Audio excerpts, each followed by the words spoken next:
Hello students, a very good afternoon to all of you here. We are back in our class again. आज हम फिर अपनी class में मिले हैं आप लोगों से और हम आज देखने वाले कि कैसे पर्सपेक्टिव में हम ड्राइंग करेंगे। जो हमने पहले क्लास में सीखा है उसी को आगे लेके जाएंगे इस क्लास में। ठीक है, आपके जो डाउट्स है, क्योंकि स्पेशली ये डाउट सेशन है, तो आपको मैं आपके डाउट्स को क्लियर करूँगा यहाँ पे।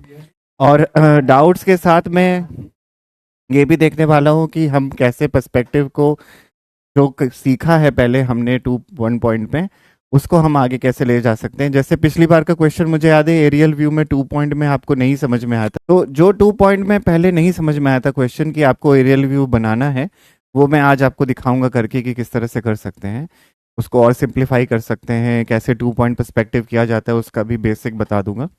उसके साथ में हम आगे आज 1 पॉइंट पर्सपेक्टिव में हमारा मेट्रो स्टेशन का व्यू बनाने वाले हैं, जिसको मैंने आपसे कहा था कि हम रूम का व्यू बना चुके हैं, वो करेंगे। इसके साथ में हम आगे 1 पॉइंट में ही हम देखने वाले हैं कैसे एंड आई व्यू बनाना है। एंड आई व्यू के साथ हम किचन का व्यू भी बनाने वाले हैं। तो these all are things are which are pending and I wanted to do this. कुछ आगे के टॉपिक्स भी हैं हमारे जो मैं आपको बता देना चाहता हूँ, उसमें मैं थोड़ा सा ओवरलैप करूँगा और बाकी टॉपिक्स को थोड़ा सा शिफ्ट करूँगा, ताकि जो डाउट सेशंस हैं उसमें हम हमारा सिलेबस है या क्वेश्चंस है वो कवर कर पाए। देखिए बच्चों, एक बात समझिए, यहाँ पे जो क्वेश्चंस आते हैं एंट्रेंस एग्जाम में, उसको हमको क्लास में एक बार देखना ज़रूरी है, ताकि आप समझ पाएँ कि आपको किस लेवल पे उस क्वेश्चन को करना है। जैसे अगर आपको ड्राइंग रूम का व्यू आया बनाने के लिए, तो आई एम श्योर आप सब लोग अच्छा कर पाएंगे। लेकिन अब हमें ये समझना है कि हम अपनी टेक्निक से और बाकी कैसे कैसे क्वेश्चंस को कर सकते हैं। Now tomorrow we have interaction session also, जिसमें आप जूम पे अपना काम मुझे दिखा सकते हैं। I am really happy with the last session. जो हमारा लास्ट सेशन गुजरा है बहुत अच्छा गुजरा है, जिसमें मैंने आपके काफ़ी काम को देखा, आपको फीडबैक दिया। इस तरह से मैं कल भी एक्सपेक्ट कर रहा हूँ कि सारे बच्चे कल होंगे और कल अपना काम दिखाएंगे, हम उस पर फीडबैक देंगे, हम उनको रिव्यू करेंगे। ठीक है, तो अपना काम ज़रूर दिखाइएगा। तो अभी हम देखते हैं कि किस तरह से हमें आगे बढ़ना है। Let us quickly move forward here and I am switching the camera, we will move forward here.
Thank you so much. Thank you everybody. We are ending the class here now.